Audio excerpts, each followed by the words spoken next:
उसकी बात करते हैं। सीमेंस स्टॉक अब करीब 8% नीचे। कंपनी ने आगे की ग्रोथ को लेकर एक कमेंट्री दी है। इस पर वामाक्षी से जानते हैं कि ऐसा क्या कहा उन्होंने जो स्टॉक अब 8-9% नीचे है। वामाक्षी, गुड आफ्टरनून, बताइए।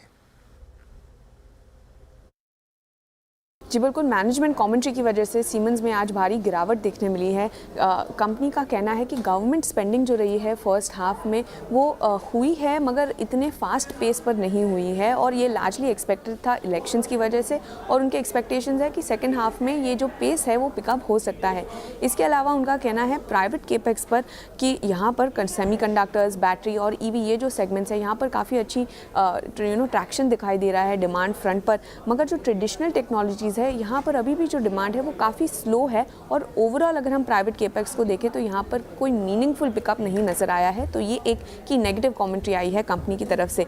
इसके अलावा जो मेन रीज़न है जिसकी वजह से कंपनी के शेयर में इतनी बड़ी गिरावट आई है वो है कंपनी की कमेंट्री जो HVDC बिजनेस पर आई थी। उनका कहना है कि ये LCC टेक्नोलॉजी जो लाइन कम्यूटेड कन्वर्टर्स की टेक्नोलॉजी है, HVDC इंडिया में और ग्लोबली ये इसमें प्रेजेंट नहीं है। उनका कहना है कि उनका कॉन्फिडेंस VSC टेक्नोलॉजी में है जो है वोल्टेज सोर्स कन्वर्टर टेक्नोलॉजी, और इसी के चलते उनका कहना है कि वो सिर्फ VSC वाले टेंडर्स है उसमें पार्टिसिपेट करेंगे। कंपनी ने ये भी कहा है कि जो करंट प्रोजेक्ट्स हैं वो LCC यूज़ कर रहे हैं और ओवरऑल VSC के जो नंबर्स है वो काफ़ी मटीरियल नहीं है। और इसी के वजह से ये जो कमेंट्री है वो जो इन्वेस्टर्स हैं इन्होंने ये कमेंट्री को नेगेटिवली लिया है। इसके अलावा उनका कहना है कि जो डिजिटल इंडस्ट्रीज़ है यहाँ पर भी वो काफ़ी हेडविंड्स फेस कर रहे थे सेमीकंडक्टर शॉर्टेज की वजह से, और जो कस्टमर्स ने डीस्टॉकिंग किया था उसकी वजह से यहाँ पर मार्जिन्स में भी दबाव नज़र आया था, प्राइसिंग प्रेशर और अनफेवरेबल प्रोडक्ट मिक्स के चलते। मगर ये जो सिचुएशन है वो आगे चलते बदल सकती है, यहाँ पर वो रिकवरी एक्सपेक्ट कर रहे हैं। ओवरऑल जो कमेंट्री आई है खासकर की स्लगिश प्राइवेट केपेक्स और जो HVDC की जो पाइपलाइन है उस पर, उसी के चलते आज स्टॉक में हम दबाव दिख रहे हैं। बिल्कुल, अब इसमें इशू यही है, ये हमको इस बार जो अर्निंग सीजन आएगा इसमें सुनने को मिलेगा कि ये वाला क्वार्टर ख़राब था और गवर्नमेंट कैपेक्स पिकअप नहीं हुआ, लेकिन जो मैनेजमेंट कह रही है कि सेकेंड हाफ में पिकअप होगा। अब सेकेंड हाफ में पिकअप होगा या नहीं ये भी अब एक होप है, लेकिन मार्केट जिस सिचुएशन में है, सिद्धार्थ जी गुड आफ्टरनून, उसमें अब मार्केट होप के बजाय डेटा पॉइंट पर फोकस कर रहा है और डेटा पॉइंट क्लियरली कह रहे हैं, आप जितने मर्जी डेटा पॉइंट देख लें कि Q3 Q2 जैसा ही वॉश आउट होने वाला है। ऐसे में क्या करें, सीमेंस जैसे स्टॉक के साथ क्या करें? ओवरऑल बेस के मार्केट पर इम्पैक्ट है, लेकिन सीमेंस पर क्या व्यू होगा? बिल्कुल,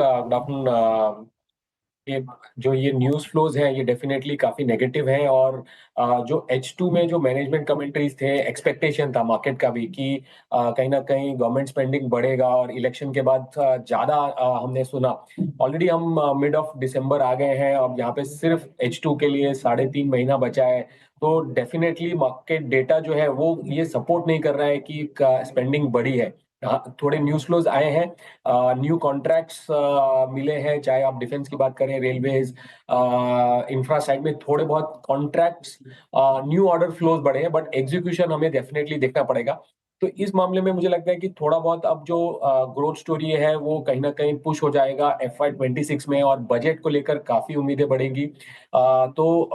जो व्यू बन रहा है डेफिनेटली यहाँ पे थोड़ा सा अवॉइड करिए, वेट करिए for the real action to start. And मुझे लगता है कि Q3 में तो specially capital goods, infra space में इतनी अच्छे नंबर्स नहीं आएंगे। थोड़ा मैनेजमेंट कमेंट्री और बजट को लेकर थोड़ा सा जनवरी में थोड़ा सा उत्साह होगा, और उसके अलावा मुझे लगता है अवॉइड करना चाहिए capital goods in the near term, short term के हिसाब से।